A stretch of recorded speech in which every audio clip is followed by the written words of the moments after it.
Hello à tous, on se retrouve pour l'analyse de 3 nouveaux projets de crowdfunding qui sortent ce mercredi sur la première brique. Donc on va avoir le projet Le Carrousel. Alors on n'a pas la date et la taille de la collecte, donc je vais aller sur cette page. Donc ça sort à 10 h, toute petite collecte, 11,5% par an. Après on aura le château d'Olonne ici, donc toute petite collecte aussi, 11% par an à 13 h. Et on finit par les pics. Donc là, 17 h, plus grosse collecte et 11% par an. Donc c'est parti pour les analyser. Comme d'habitude, si vous souhaitez tester la première brique, vous avez un lien en description qui vous donne droit à 1% de rendement sur le premier investissement. Et si vous avez déjà un compte, vous pouvez utiliser mon code ESB majuscule qui vous rajoute 1,2% de rendement supplémentaire sur chaque investissement au moment de la collecte. Et c'est directement ici dans la case code bonus qu'il faut l'ajouter. Et c'est en majuscule, sinon ça ne marche pas. Donc commençons par celui-ci, le Carrousel. Donc c'est dans le 69, dans le département de la Rhône. Et pour le coup, en fait, on a deux projets en un. On en a un à Communé et un à Chaponnet. Donc ça consiste au financement des fonds propres consacrés à la réalisation de deux projets de division. Le projet de Communé consiste au détachement d'un foncier d'une maison, tandis que celui de Chaponnet prévoit la démolition d'un hangar en vue d'une découpe du foncier en deux terrains. Donc on a des travaux de démolition et viabilisation qui seront entrepris sur le projet du Chaponnet. Au niveau de la marge, on est à 11%, donc c'est une petite marge. Ensuite, la durée cible, on est sur du 7 mois, commercialisé à hauteur de 100%. Donc ça, on va regarder un petit peu plus en détail. Et pour les garanties, on a une promesse d'affectation hypothécaire, donc c'est pas une hypothèque de premier rang, il ne faut pas confondre, une caution personnelle de nos porteurs de projet et un nantissement des titres de la société du projet. Ok. Par rapport aux porteurs, donc ils sont deux. Ici, ils sont lancés en 2016 dans le métier de marchand de biens. Déjà de nombreuses opérations avec solde avec succès, donc ça c'est un bon point. Pour le financement, donc la première brique, nous on finance 166 000. Le financement bancaire, 926 000. Donc on a bien une banque qui a une hypothèque de premier rang et les apports ici des porteurs de projet, donc 170 000. Ça aussi c'est un bon point, ils mettent plus de 10% dans le projet. Ça c'est bien. Maintenant on va aller directement sur la plaquette, regardez tout ça. Donc ça on l'a vu. Donc vu qu'il y en a deux, on en a un à Communé, un Chaponnet, donc c'est pas très loin de Vienne et pas si loin en réalité de Lyon. Si on descend, là on va avoir des informations concernant les différentes communes. Ok, l'environnement toujours. Ici on peut voir le nombre de maisons les plus représentées, donc ça baisse un petit peu sur les 5 dernières années. L'évolution des prix, donc là c'est sur Communé, au cours des 5 dernières années, plus 1,5%, donc ça a quasiment pas bougé. Ok, on a encore quelques informations. Les visuels, donc là on a notamment le hangar qui va être démoli. Ensuite, là du coup c'est la fameuse maison, ok. Et là on a un petit récap, donc foncier 900 000, il faut savoir du coup qu'on a une banque qui prête combien? 922 je crois, qui prête 926. Donc pour le coup, la banque, voilà, elle sera prioritaire avec une hypothèque de premier rang, donc ça couvre, même pour elle, ça couvre pas la totalité en réalité de la valeur du foncier, bon, c'est quasiment à côté. Les travaux, donc 12% du projet. Ici, on peut voir qu'il y a du coup plusieurs choses qui vont être vendues. Donc 3 terrains à bâtir, une maison. Il y a des offres d'achat et des promesses. Donc on va regarder. Durée cible 7 mois et la marge 11%. Petit rappel sur le foncier. Concernant les travaux, donc on a leur budget travaux ici, on a du gros œuvre. Si on descend urbanisme, alors est-ce que tout est bon déjà niveau urbanisme? Alors ils ont déposé un permis d'aménager 24 février 2023. Ça a été obtenu le 10 mai et purgé le 11 août. Donc ça c'est cool. Et concernant Communé, donc là, déclaration préalable nécessaire, ça a été déposé le 17 mai, obtenu le 24 du même mois. Cette autorisation a fait l'objet d'un certificat de non-recours en date du 12 septembre 2023, d'accord. Ensuite, du coup, la commercialisation. Donc 100% en volume, 100% en chiffre d'affaires. Donc à date, sur les 4 lots du projet, tous sont commercialisés, toute commercialisation à 100% de chiffre d'affaires. Promesse de vente sur la maison prévoyait une condition suspensive de financement, lequel a été obtenu par l'acquéreur. La revente est prévue dans les 3 à 4 mois suivant l'acquisition. Donc là, c'est bien un compromis de vente, c'était pas du tout une offre. Pour le coup, il y avait une condition suspensive, mais elle a sauté parce qu'ils ont obtenu le prêt. Donc ça, c'est un bon point pour cette fameuse maison. Et après, pour les offres d'achat, donc là, on a le terrain de Communé qui fera l'objet d'un achat comptant. Seul un permis de construire obtenu et purgé exigé par l'acquéreur. Celui-ci a été récemment déposé. Ah, par contre, là, on peut voir ça n'a pas été déposé, ce fameux permis de construire, donc il n'y a pas de condition suspensive d'obtention de prêt, mais il y a quand même la condition d'obtenir un permis de construire obtenu et purgé, et ils ont fait que le dépôt visiblement maintenant il n'y a pas très longtemps. Donc pour l'instant on n'a pas trop de vision sur cette partie-là, et du coup c'est un petit peu incertain. C'est qu'on ne sait pas trop si ça peut être potentiellement refusé, on ne sait pas, où il peut y avoir des travaux pour que ça soit accepté par rapport à ce point. Et concernant les deux terrains de Chaponnet, donc, ils prévoient tous les deux des conditions suspensives de prêt et de permis dont les démarches seront lancées après l'acquisition par nos deux porteurs. Ok, par rapport à ça, Maintenant, le prix de sortie, donc 481, donc ça, c'est pour les terrains à bâtir à Chaponnet. Donc on est dans les prix hauts du marché quand même, hein. Combiné 2 900. Donc ça, c'est pour la fameuse maison où il y a pas de condition, enfin où la condition suspensive d'obtention de prêt, bah, la personne a obtenu. Donc pour le coup, la 2 900, franchement, c'est vachement bien, hein. Là, ils sont dans les prix bas du marché pour cette maison. L'évolution des prix, donc là, c'est pour les maisons de combiné, on peut voir quand même sur 12 mois, moins 8,7%. Donc ça a quand même beaucoup baissé. On dirait que pour l'instant, ça s'arrête pas trop, hein, de baisser pour le moment, on dirait. Maintenant, combiné, donc là, c'est pour les terrains 433, on est aussi dans les prix hauts du marché. Donc là, on a les études qui sont réalisées. Les 2 porteurs, la société qu'ils ont, M2B Immobilier. Alors, qu'est-ce qu'on a ici? Au niveau du bilan de cette société, donc capitaux propres 80 000, dette 450 000. Donc on est sur une société, de marchand de biens, qui est pas mal endettée. Dès qu'on est capitaux propres dette fois 3, c'est qu'on parle d'une société qui a quand même pas mal d'endettement. En réalité, c'est pas forcément des mauvaises dettes, hein, mais ici, en fait, ces dettes-là, on peut le voir, c'est notamment des actifs ici que la personne a dans le stock. Donc, c'est des biens qui sont encore soit en travaux, qui sont pas encore vendus, ou des biens qui sont à la vente, mais qui sont pas encore vendus. Mais du coup, on est sur une société qui a quand même pas mal de dettes. Les 2 porteurs, les projets, leur historique, caution personnelle. Donc, promesse d'affectation hypothécaire, encore une fois, c'est qu'une promesse, donc ça n'engage que la personne qui fait la promesse. Et ici, on a une banque de toute manière qui est prioritaire pour son hypothèque de premier rang. Et le truc aussi, quand on a une promesse d'affectation hypothécaire, en fait, on n'a pas forcément la position de cette fameuse hypothèque. Est-ce que c'est du premier rang, du second rang, etc. Donc, de manière générale, il faut toujours regarder s'il y a bien marqué hypothèque de premier rang inscrite, si on veut être sûr que bah, c'est nickel à ce niveau-là. Là, le truc, c'est qu'on ne connaît pas forcément le rang, et au-delà de ça, encore une fois, c'est une promesse. Donc, pour l'instant, c'est pas encore fait. Maintenant, le nantissement des actions de la société. Est-ce qu'on a d'autres infos? Non. Puis on a la structuration.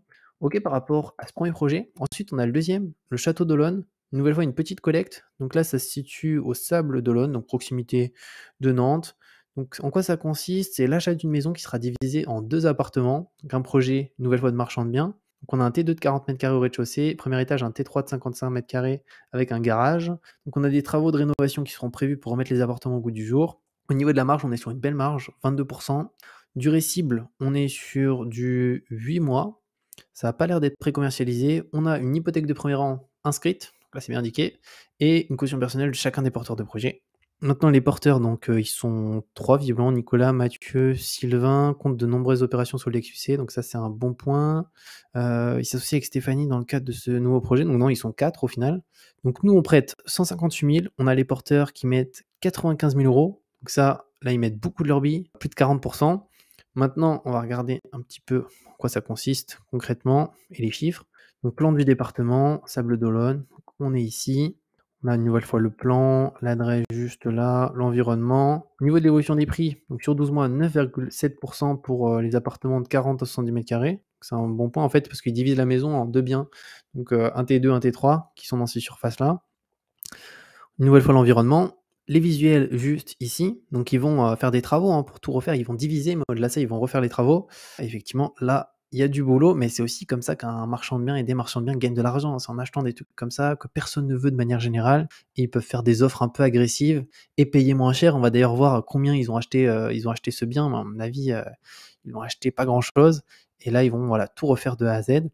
Donc le foncier, 919 000, donc on a une hypothèque de premier rang, nous on prête 158 000. Donc une nouvelle fois, on n'a pas une hypothèque de premier rang qui couvre la totalité du foncier, on doit être autour des 70% à peu près.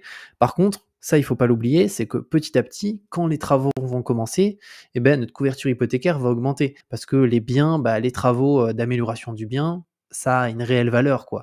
Donc ça, c'est quand même un bon point, mais sur le moment même, effectivement, là, on doit être autour des 70%. Prêt à l'acquisition, 1200 euros, enfin 1246 euros le mètre carré. Coût des travaux, 940 euros le mètre carré. Et ça, c'est souvent le cas qu'on voit sur les projets de marchand de biens, c'est qu'ils ont des coûts de travaux qui sont hyper faibles parce que très souvent, ils ont des contacts. Parce que nous, en tant que particulier, mais pour refaire un appartement, un artisan, ça va vite être 1300, 1500, même voire plus pour des prestations qui sont pas forcément folles.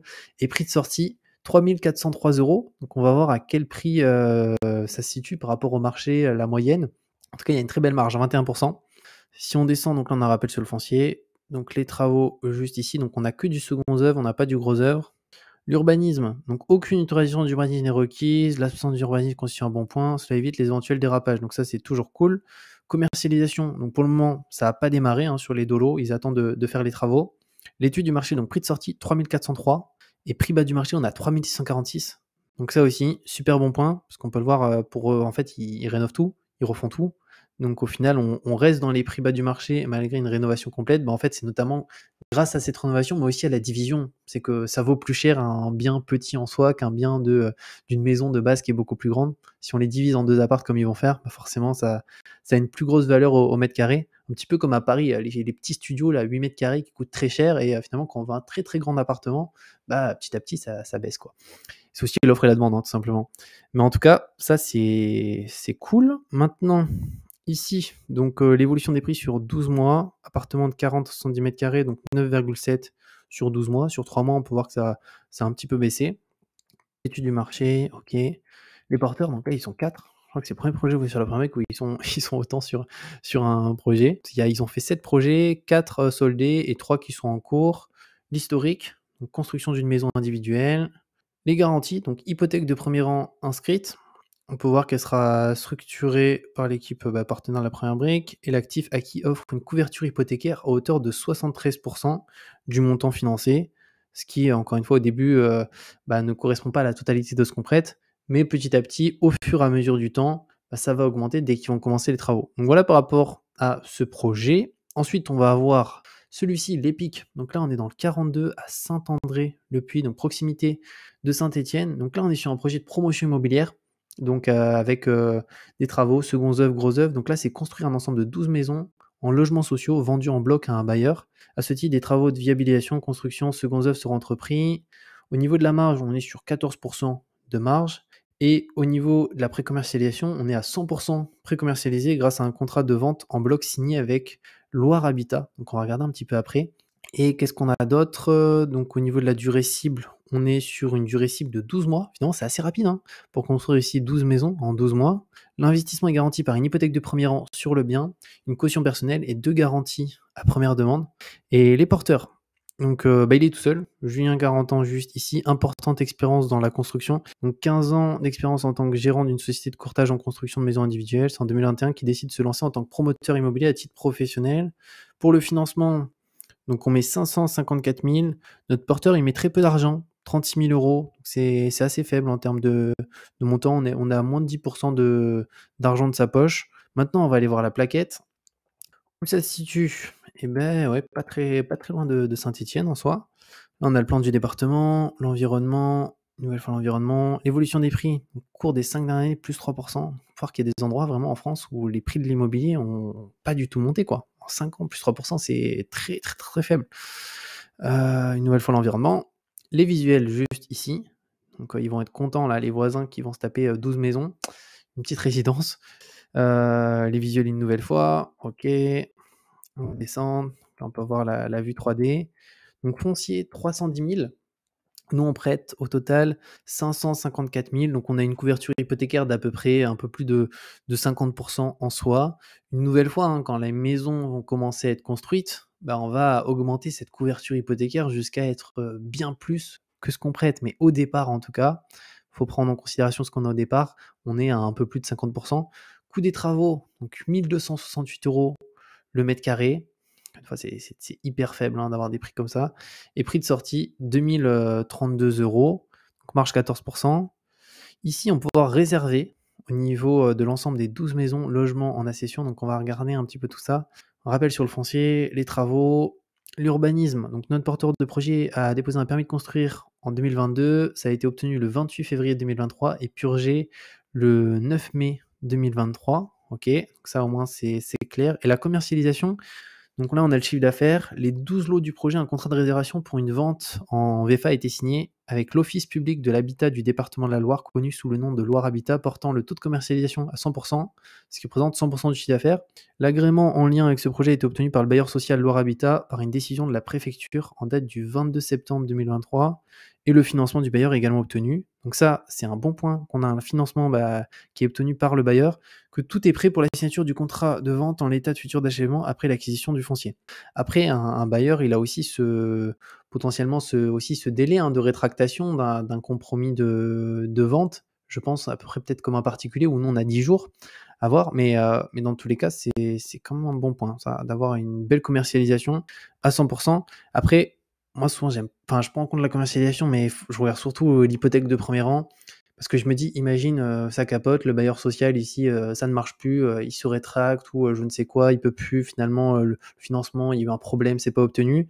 Et bah, le truc, c'est que si on a une hypothèque de premier rang qui couvre, où la couverture va augmenter petit à petit ou qui couvre déjà une belle totalité de ce qu'on a prêté, bah, dans tous les cas, qu'après ils vendent ça à des particuliers, un bailleur et tout, nous c'est pas notre problème sur ce point précis, quoi. Maintenant, l'étude du marché, donc ils revendent, 2 000 €, donc pour du neuf, hein, des maisons neuves. Donc on est voilà dans les prix entre les prix moyens et les prix bas du marché et sur 12 mois, ça a pas mal monté, 8,9. On retrouve l'étude. Là, on a le porteur Julien, la société. Au niveau de cette société, donc pour le coup, il y a pas trop d'argent, hein. Capitaux propres 1 500 €, dette 41 000 €. Donc on est une société, une nouvelle fois, qui est pas mal endettée. On est bien sur les chiffres de 2023. Un historique, donc promotion immobilière, 3 logements vendus à un bailleur en bloc et en cours de travaux. Donc ça aussi, visiblement, bah, on est aussi sur, quelque chose qui est vendu, à un bailleur. Et pour les garanties, donc caution personnelle du porteur, garantie à première demande ici, donc une garantie à première de 664 000 de la société MCB Développement, OK. Également une garantie de 664 000 sur la SSCV SAP, société constituée pour employer les fonds et réaliser le projet l'EPIC. Cette société ayant déjà été constituée très récemment, elle n'a pas encore clôturé d'exercice comptable, OK. Et ici, hypothèque de premier rang inscrite, donc on peut voir couverture hypothécaire de 56 au départ, les travaux envisagés sur la propriété contribuant à renforcer la valeur du bien, ce qui se traduira par une amélioration croissante de la couverture hypothécaire du financement octroyé. Et là, on a aussi, la société, alors est-ce que c'est une autre société? Oui, ça a l'air d'être une autre société. Pour le coup, pareil, il y a pas mal de dettes aussi sur celle-là et elle a été créée aussi, alors on n'a pas, ouais, elle a été créée, ouais, bah, il y a quand même pas mal de temps. Mais OK, par rapport à ce troisième projet, n'hésitez pas à me dire ce que vous en pensez. Dans mon cas, je vais me positionner sur le château d'Olonne. Bon, je suis groupe 3 parce que j'ai investi sur les 2 derniers projets. C'est un peu compliqué, mais ils ont limité les collègues, donc peut-être. Et le dernier aussi, même s'il y a peut-être cette incertitude au niveau, potentiellement, du bailleur, où il pourrait y avoir peut-être un problème ou je ne sais quoi. L'avantage, c'est que je trouve que les maisons, même si c'est de la promotion, petit à petit, la couverture hypothécaire, va monter. N'hésitez pas à me dire ce que vous en pensez et on se retrouve très bientôt pour une nouvelle vidéo.